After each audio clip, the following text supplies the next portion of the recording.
С вами Казахньюз. Итоговые новости этой недели. Первая партия вакцины Pfizer прибыла в Казахстан. 10 ноября в аэропорту Алматы приземлился борт авиакомпании Qatar Airways с вакциной Pfizer. Это первая партия для Казахстана. Вакцину Pfizer в Казахстане планируют ставить только беременным, кормящим и детям до 18 лет. В Казахстане планируют провести вакцинацию детей от 12 до 18 лет, однако это будет добровольной процедурой.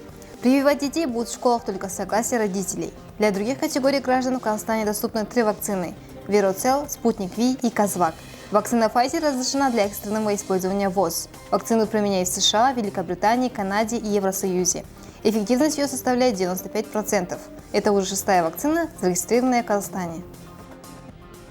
Ревакцинация населения против коронавирусной инфекции в Казахстане начнется 22 ноября и пройдет 2 этапа, сообщил министр здравоохранения Алексей Цой на заседании правительства.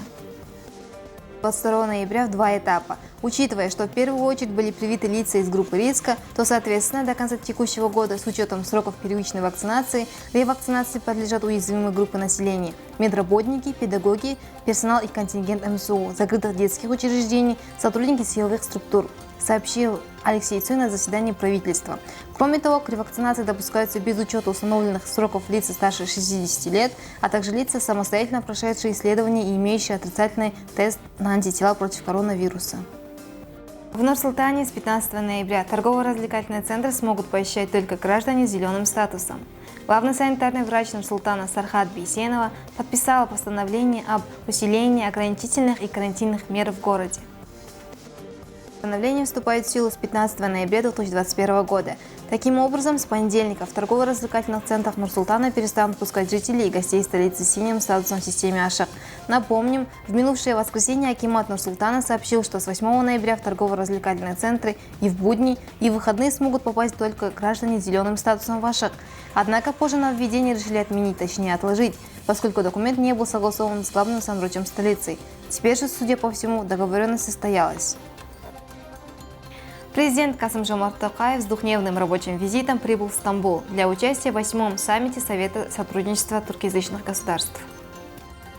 Как сообщалось ранее, планируется, что в ходе саммита будут рассмотрены перспективы укрепления многопланового взаимодействия в рамках Тюркского совета с акцентом на развитие торговли, цифровизации, зеленых технологий и других актуальных направлений. Программа визита главы государства также предусматривает ряд двусторонних встреч. Очередной раунд переговоров по Сирии планируется провести в Нур-Султане в середине декабря.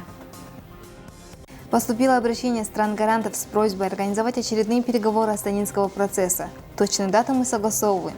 Где-то в середине декабря, сообщил министр иностранных дел Казахстана Мухтар Тлеуберді журналистам после заседания правительства в четверг.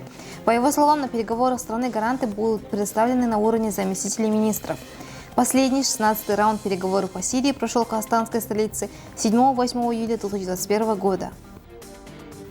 Казахстанский фильм режиссера Адильхана Ержанова «Желтая кошка» выдвинут от Казахстана на соискание премии «Оскар» в номинации «Лучший иностранный фильм». В данной категории заявки были получены от 93 стран, что стало максимумом за всю историю премии. В главных ролях играют Азамат Нигманов, Камила Нугманова, Еркен Губашев, Ержан Джаманкулов и Санжар Мади. «Желтая кошка» – 9-я по счету полнометражная художественная картина режиссера Ержанова. Съемки фильма прошли в прошлом году в Алматинской области.